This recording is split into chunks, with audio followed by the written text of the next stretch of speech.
Okay, so goodbye gang with Leo Coco Martin. 35 na ba? Ay, bumili na isda guys. Kila ate. Ayun o. Sama daw si Dwarf Ramos. Walang kalabasa. Pagbibiyak ka pa ni sir. Ayun. Kalabasa na bibili niya. Ayun, si ate. Manok, manok. Kala ko kukuha ka pera sa natin. Kala ko doon kukuha. Kinuha isang daan. Tinan mo, special ka. Pinagbiyak ka pa ni sir ng ng kalabasa. Ayun. Tapos namamalayan ko si Coco Martin. Nostalgic talaga dito sa Polo Market. Nung naalala ko nung high school ako dito. Pag dumadaan ako dito, ang daming ipis tsaka daga.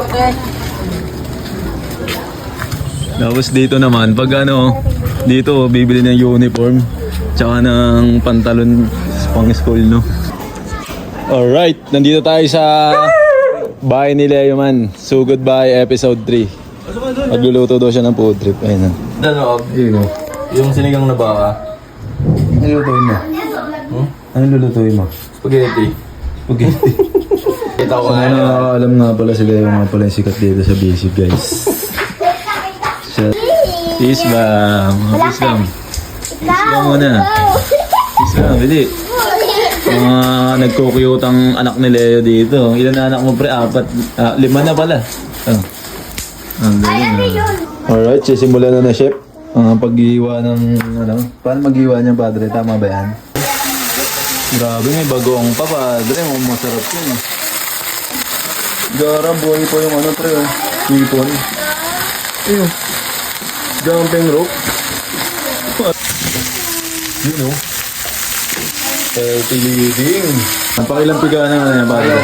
Pangalawang piga yan. Wala ba pang-4? Wala, maganda na wala yan. Ang ganda lang piga lang ba yun? Yun. Kaya pala maladno, no? Pangalawang piga ng nyug.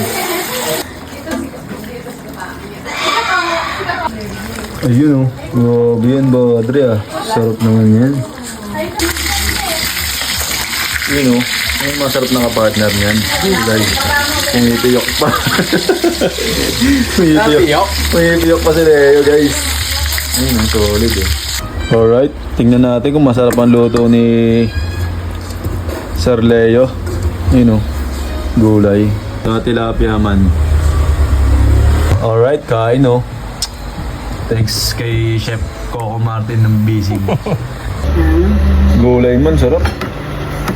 Hindi ako nito. Ito. Kita mo ba kung gaano kasarap yan? Diba?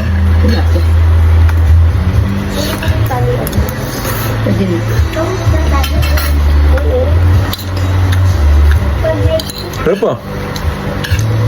Pwede mag-asawa. Ayun healthy muna. Yun kain tayo guys. Solid ng food trip natin ngayon So goodbye episode 3. Nasa vlog Solid. So goodbye episode 3. Solid.